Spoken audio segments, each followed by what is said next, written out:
सफ़र में मुश्किलें आए तो हिम्मत और बढ़ती है। सफ़र में मुश्किलें आए तो हिम्मत और बढ़ती है।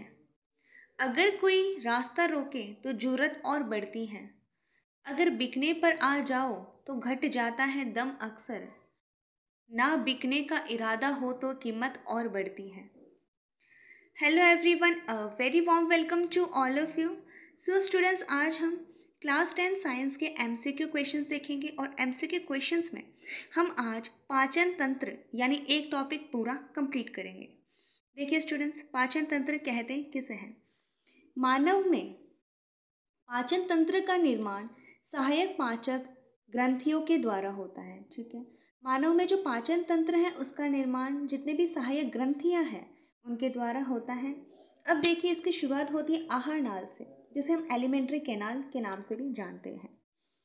आहार नाल लंबी एवं कुंडलित पेशी नली है।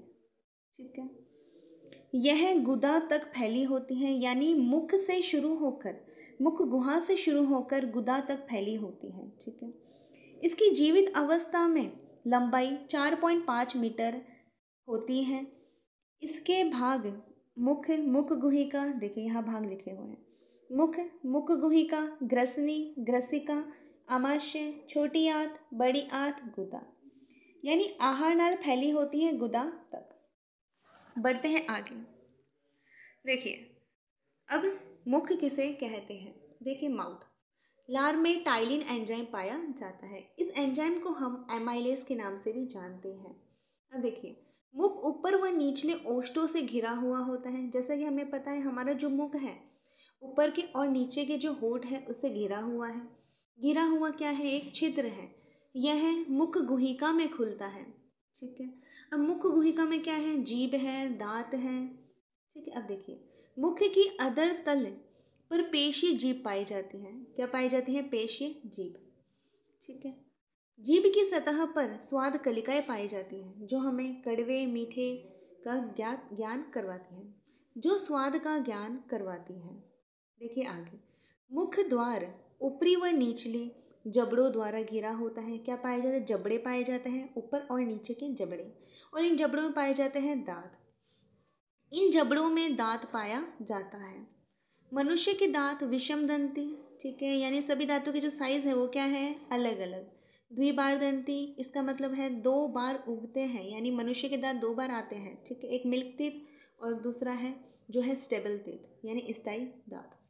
नेक्स्ट, प्रत्येक जबड़े में 4 कृतनक दांत, 2 रदनक दांत, 4 अग्रचवर्णक दांत और 6 चवर्णक दांत पाए जाते हैं, जिसे हम इंफीरियर, कैनाइन, प्रीमोलर और मोलर के नाम से भी जानते हैं।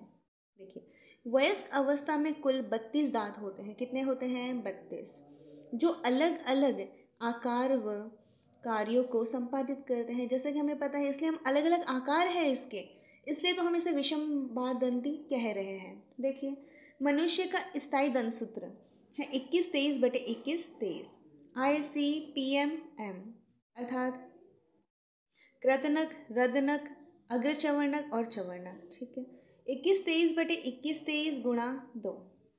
देखिए, अब आप इसे कैसे निकालोगे? 2 को गुणा करोगे 2 से, आपके पास कितना आया? 4। ठीक है, अब देखो, फिर से गुणा करा, 2 को मल्टीप्लाई करा 2 से, कितने हुए? सॉरी, 2 को मल्टीप्लाई करा 1 से।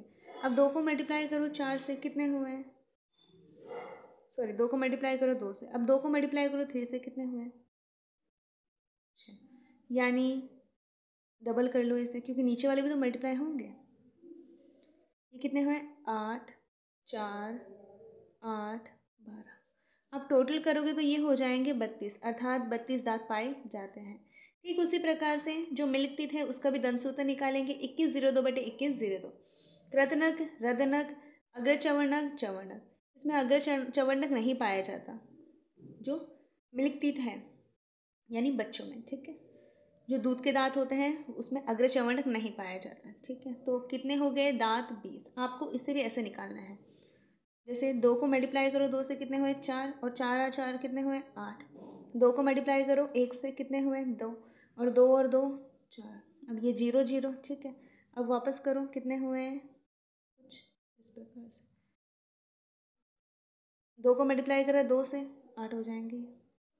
अब इसे करोगे तो कितने हो जाएंगे, 8 और 8 16, 16 और 4 20। ठीक है, उम्मीद करती हूँ यहाँ तक क्लियर हो गया होगा। चलते हैं आगे। अब देखिए दांत की संरचना। ये है दांत की संरचना। ठीक है, ये है, इसके दांत के 3 भाग होते हैं, क्राउन, ग्रीवा और जड़, अर्थात क्राउन, नेक और रूट। ठीक है, जो क्राउन भाग है इस पर इनेमल की परत पाई जाती है। ये हमारे शरीर की सबसे कठोर परत होती है, यानी सबसे कठोर पदार्थ होता है। ठीक है, क्योंकि हम कह सकते हैं कि जब मृत्यु होती है किसी व्यक्ति की, जब उसे जलाया जाता है तो दांत नहीं जलते, क्योंकि दांत पे इनेमल की परत पाई जाती है, अर्थात हमारे शरीर का सबसे कठोर भाग, सबसे कठोर पदार्थ है इनेमल। ठीक है, अब इसके बीच में पाई जाती है पल्प कैविटी यानी पल्प गुहा। ठीक है, और पाई जाती है रक्त नली। अब देखिए दांत की संरचना, जैसे कि हमने देखा है, अब देखते हैं इनके भागों के बारे में। देखिए दांत बहुत कठोर है, इसके 3 भाग है, क्राउन, ग्रीवा और जड़। क्राउन यह दंत का सबसे ऊपरी भाग है, जैसा कि हमने देखा दंत का सबसे ऊपरी भाग क्या है, क्राउन। ठीक है, क्राउन के ऊपर इनेमल की परत पाई जाती है। देखिए पाई जा रही है दांत के ऊपर इनेमल की परत। यह हमारे शरीर की सबसे कठोर पदार्थ है, भाग नहीं पदार्थ। हमारे शरीर का सबसे कठोर पदार्थ क्या है, इनेमल, क्योंकि ये कभी भी जलता नहीं है। नेक्स्ट देखिए ग्रीवा, यह क्राउन के नीचे पाया जाता है, अर्थात मध्य भाग है। ठीक है, और मसूड़ों के द्वारा घिरा होता है। किसके द्वारा घिरा होता है, मसूड़ों के द्वारा। नेक्स्ट जड़, यह सबसे अंतिम भाग है। अब देखिए आगे, दांत के केंद्रीय भाग में पल्प कैविटी पाई जाती है, जैसा कि हमें पता है बीच में क्या थी, पल्प गुहा। देखिए क्या थी, पल्प गुहा, और पल्प गुहा में क्या है, रक्त नली। ठीक है, अब देखिए दंत का निर्माण अस्थि समान, पल्प कैविटी बीच में आ गई, पल्प गुहा आ गई, अस्थि समान कठोर डेंटिन से होता है। ठीक है, पल्प कैविटी में दंत कोशिकाएं रक्त नली पाई जाती हैं।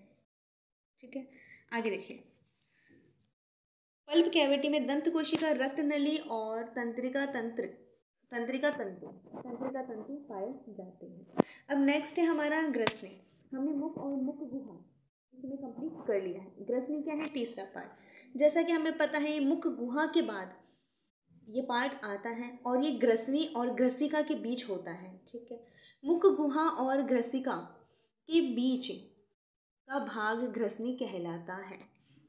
ये मुख गुहा और ग्रसिका के बीच पाया जाता है। यह श्वसन तंत्र तथा पाचन तंत्र का उभयनिष्ठ मार्ग है, यानी इसी मार्ग से श्वसन तंत्र भी होता है और पाचन तंत्र भी होता है। आगे देखिए, इस भाग को ट्रैफिक पुलिसमैन भी कहते हैं। क्या कहते हैं, ट्रैफिक पुलिसमैन के नाम से भी जानते हैं। ठीक है, अब देखिए ग्रसिका, जिसे हम ओसोफेगस भी कहते हैं। अब देखिए ये पाया जाता है ग्रसनी के बाद। ठीक है, ग्रसिका भोजन को क्रमांकुंचन द्वारा आमाशय तक पहुंचाता है। सीधी सी बात है, ग्रसिका के भाग क्या है, आमाशय। तो किस में पहुंचाएगा, भोजन को मथेगा और किस में पहुंचाएगा, आमाशय में। अब नेक्स्ट देखिए आमाशय यानी पेट, जिसे हम उदर भी कहते हैं। आमाशय उदर गुहा में बाई तरफ, यानी उदर गुहा में लेफ्ट साइड होता है ये। ठीक है, लेफ्ट साइड होने के साथ साथ डायफ्राम के नीचे होता है। उदर गुहा में लेफ्ट साइड यानी बाई तरफ और डायफ्राम के नीचे पाया जाता है। आमाशय में भोजन कितने घंटे तक रहता है, 4 घंटे तक रहता है। आमाशय के 3 भाग हैं, फंडस, कार्पस और एंट्रम। अब देखिए आमाशय में मनुष्य में आमाशय के द्वारा एचसीएल का स्रावन होता है, जैसा कि हमें पता है एचसीएल का स्रावन होता है इसके द्वारा। ठीक है, यानी आमाशय के द्वारा। यह अम्लीय प्रकृति का होता है और सीधी सी बात है अम्लीय रस प्रदान करेगा। ठीक है, यह गैस्ट्रिक एंजाइम पेप्सिन को सक्रिय करता है, गैस्ट्रिक एंजाइम पेप्सिन को सक्रिय करता है। इसलिए जब हमारे आमाशय में अम्ल की मात्रा बढ़ जाती है तो हम किसका उपयोग करते हैं, हम मिल्क ऑफ मैग्नीशिया अर्थात MgOH का होल ट्वाइस का उपयोग करते हैं, अर्थात हम कह सकते हैं इनो का उपयोग करते हैं। जैसे कि मैंने आपको उदासीनीकरण अभिक्रिया में पढ़ाया था, अम्ल प्लस क्षार बराबर लवण प्लस जल, अर्थात उदासीन हो जाता है पेट का जो pH है यानी अम्लीय माध्यम है वो उदासीन हो जाता है, क्योंकि क्या ले रहे हैं हम उसे कम करने को क्षार का उपयोग कर रहे हैं और क्षार के रूप में ले रहे हैं मिल्क ऑफ मैग्नीशिया। बढ़ते हैं आगे। ये देखिए, यह सक्रिय होकर भोजन में जाने वाले सभी कीटाणुओं को मारता है। ये ज़रूरी है हमारे पेट में HCl, ठीक है। अब देखिए, अगर इसकी मात्रा बहुत ज़्यादा बढ़ जाए तो क्या होगा, पेट में जलन होने लग जाएगी, ठीक है, पेट दर्द होने लग जाएगा। और इसको कम करने के लिए हम क्या करेंगे, MgOH का होल ट्वाइस अर्थात मिल्क ऑफ मैग्नीशिया का उपयोग करते हैं, ठीक है। ये क्वेश्चन पूछा जाता है। ये क्या है, एंटासिड है, अर्थात एंटा का मतलब होता है विपरीत, ठीक है।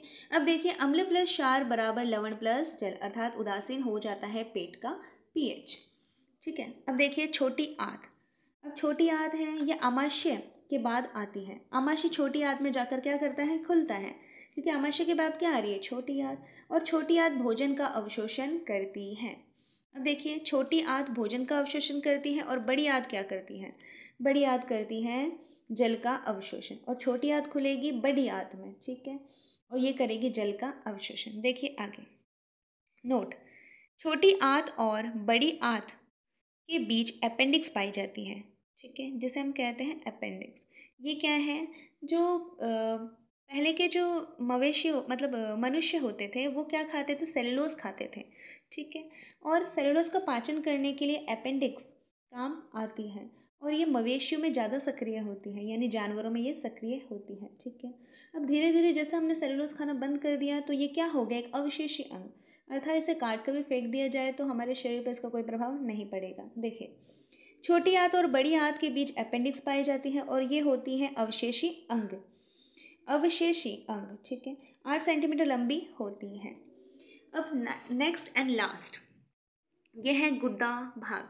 गुदा का अर्थ होता है एनस। अब देखिए, जो मलाशय है, मलाशय गुदा द्वारा बाहर खुलता है, ठीक है, मलाशय गुदा द्वारा बाहर खुलता है। अब देखिए, सहायक पाचक ग्रंथि, इनमें से भी प्रश्न पूछा जाता है। सबसे बड़ी पाचक ग्रंथि है हमारा यकृत, यकृत सबसे बड़ी पाचक ग्रंथि है, और अग्नाशय है मिश्रित ग्रंथि। मिश्रित ग्रंथि का अर्थ है ये अंतःस्रावी और बहिस्रावी दोनों है, ठीक है। यह ग्लूकोज को ग्लाइकोजन के रूप में संचित करती है, कहाँ, यकृत में। जो यकृत है ये ग्लूकोज को ग्लाइकोजन के रूप में संचित करती है। लार में एंजाइम पाया जाता है जो है टाइलिन, इसे हम एमाइलेज के नाम से भी जानते हैं, तथा हमारे आंसू में लाइसोजाइम एंजाइम पाया जाता है। नेक्स्ट, अग्नाशय, अग्नाशय को पैनक्रियास कहते हैं। यह अंतःस्रावी ग्रंथि है, यह इंसुलिन का स्त्रावन करती है, यानी अग्नाशय की जो बिट्टा कोशिका है वो इंसुलिन का स्त्रावन करती है, ठीक है। अब इंसुलिन का स्त्रावन तो करती है, और इंसुलिन काम किस आता है, जैसे डायबिटीज़ हो जाए किसी को, यानी ग्लूकोज की मात्रा रक्त में बढ़ जाए, तो उसको सामान्य रखने के लिए इंसुलिन के इंजेक्शन लगाए जाते हैं, और ये अग्नाशय की बीटा कोशिकाओं के द्वारा स्त्रावित होता है, ठीक है। सो स्टूडेंट्स, हमारा डाइजेस्टिव सिस्टम अर्थात पाचन तंत्र कंप्लीट हो गया है। आपके एग्ज़ाम में बीच में से भी प्रश्न पूछा जाता है, जैसे आपको पूछ लिया एंजाइम कौन सा होता है लार में, ठीक है, तो थोड़ी पाचक ग्रंथि कौन सी है, अग्नाशय के द्वारा कौन सा किसका स्त्रावण होता है, तो आपको इसे हल्के में नहीं लेना, अच्छे से याद करना है, ठीक है। सो स्टूडेंट्स, आज के लिए बस इतना ही, फिर मिलते हैं नेक्स्ट क्लास में। उम्मीद करती हूँ जो हमने पढ़ा है आपको समझ में आया होगा। चीज़ें बहुत आसान हैं, बस समझने की देर है।